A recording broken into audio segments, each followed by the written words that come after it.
श्रीमद् भागवत भगवान की जय। 9वें अध्याय का महात्म्य नमः। महादेव जी कहते हैं, पार्वती, अब मैं आदर पूर्वक 9वें अध्याय के महात्म्य का वर्णन करूँगा। तुम स्थिर होकर सुनो। नर्मदा के तट पर माहिष्मती नाम की एक नगरी है। वहाँ माधव नामक के एक ब्राह्मण रहते थे। वे वेदांगों के तत्वज्ञ और समय समय पर आने वाले अतिथियों के प्रेमी थे। उन्होंने विद्या के द्वारा बहुत धन कमाकर एक महान यज्ञ का अनुष्ठान आरंभ किया। उस यज्ञ में बलि देने के लिए एक बकरा मंगवाया गया। जब उसके शरीर की पूजा हो गई तब सबको आश्चर्य में डालते हुए उस बकरे ने हंसकर उच्च स्वर से कहा, ब्राह्मण, इन बहुत से यज्ञों द्वारा क्या लाभ है? इनका फल तो नष्ट हो जाने वाला है तथा ये जन्म, जरा और मृत्यु के भी कारण है। यह सब करने पर भी मेरी जो वर्तमान दशा है, इसे देख लो। बकरी के इस अत्यंत कुतूहलजनक वचन को सुनकर यज्ञमंडल में रहने वाले सभी लोग बहुत ही विस्मित हुए। तब वे यजमान ब्राह्मण हाथ जोड़कर अपलक नेत्रों से देखते हुए बकरे को प्रणाम करके श्रद्धा और आदर के साथ पूछने लगे। ब्राह्मण बोले, आप किस जाति के थे? आपका स्वभाव और आचरण कैसा था तथा किस कर्म से आपको बकरे की योनि प्राप्त हुई, यह सब मुझे बताइए। बकरा बोला, ब्राह्मण, मैं पूर्व जन्म में ब्राह्मणों के अत्यंत निर्मल कुल में उत्पन्न हुआ था।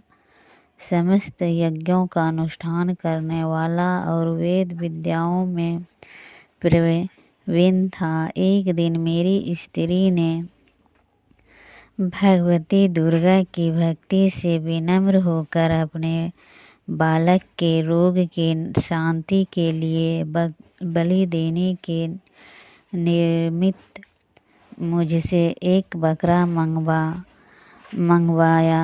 तत्पश्चात जब चंडिका के मंदिर में वह बकरा मारा जाने लगा, उस समय उसकी माता ने मुझे शाप दिया, ओ ब्राह्मणों, मैं नीच पापी, तू मेरे बच्चे का वध करना चाहता है, इसीलिए तू भी बकरे की योनि में जन्म लेगा।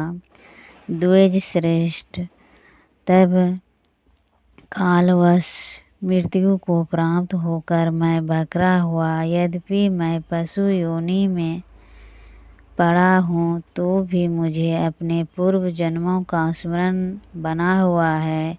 ब्राह्मण, यदि आपको सुनने की उत्कंठा हो तो मैं एक और भी आश्चर्य की बात बताता हूँ।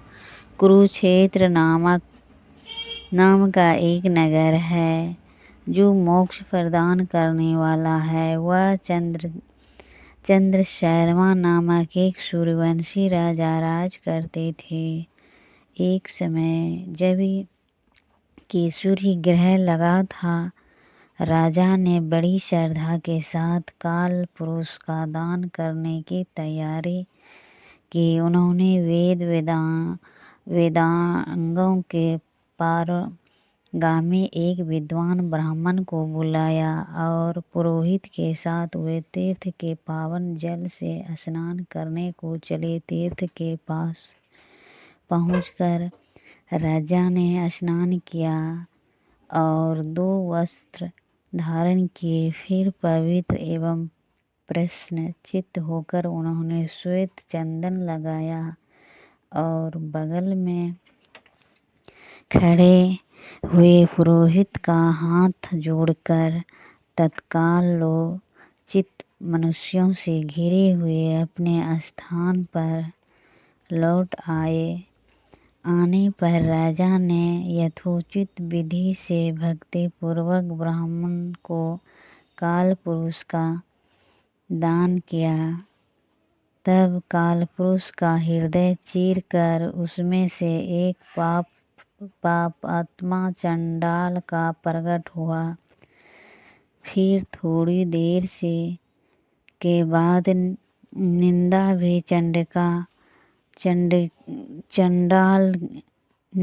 भी चंडाली का रूप धारण करके काल रूप के शरीर से निकलती है और ब्राह्मणों के पास आ गई। इस प्रकार चंडालों की वह जोड़ी आंखें लाल किए निकली और ब्राह्मण के शरीर में हठास प्रवेश करने लगी। ब्राह्मण मन ही मन गीता का 9वां अध्याय का जप करते थे और राजा चुपचाप यह सब कौतुक देखने लगे। ब्राह्मण के अनंतकरण में भगवान गोविंद शयन करते थे। वे उन्हीं का ध्यान करने लगे। ब्राह्मण ने जब गीता का 9वां अध्याय का जप करते हुए अपने आश्रयभूत भगवान का ध्यान किया, उस समय गीता के अक्षरों से प्रकट हुए विष्णु दूतों द्वारा पीड़ित होकर वे दोनों चंडाल भाग चले। इनका उद्योग निष्फल हो गया। इस प्रकार इस घटना को प्रत्यक्ष देखकर राजा ने नेत्र आश्चर्य से चकित हो उठे। उन्होंने ब्राह्मण से पूछा, विनम्र विप्रवर, इस भयंकर आपत्तियों को आपने कैसे पार किया? आप किस मंत्र का जप तथा किस देवता का स्मरण कर रहे थे? वह पुरुष तथा वह स्त्री कौन थे? वे दोनों कैसे उपस्थित हुए? फिर वे शांत कैसे हो गए? यह सब मुझे बताइए। ब्राह्मण ने कहा, राजन, चंडाल का रूप धारण करके भयंकर पाप ही प्रकट हुआ था तथा वह स्त्री निंदा की साक्षात मूर्ति थी। मैंने इन दोनों को ऐसा ही समझता हूँ। उस समय मैं गीता के 9वें अध्याय के मंत्रों की माला जपता था। उसी का महात्म्य है कि सारा संकट दूर हो गया। महीपते, मैं नित्य ही गीता का 9वां अध्याय का जप करता हूँ। उसी के प्रभाव से प्रतिग्रह जनित आपत्तियों के पार हो सका हूँ। यह सुनकर राजा ने उसी ब्राह्मण से गीता के 9वां अध्याय का अभ्यास किया। फिर वे दोनों ही परम शांति मोक्ष को प्राप्त हो गए। यह कथा सुनकर ब्राह्मण ने बकरे को बंधन से मुक्त कर दिया और गीता के 9वें अध्याय के अभ्यास से परम गति को प्राप्त किया। इसी प्रकार 9वां अध्याय का महात्म्य पूरा हुआ। श्रीमद् भागवत भगवान की जय।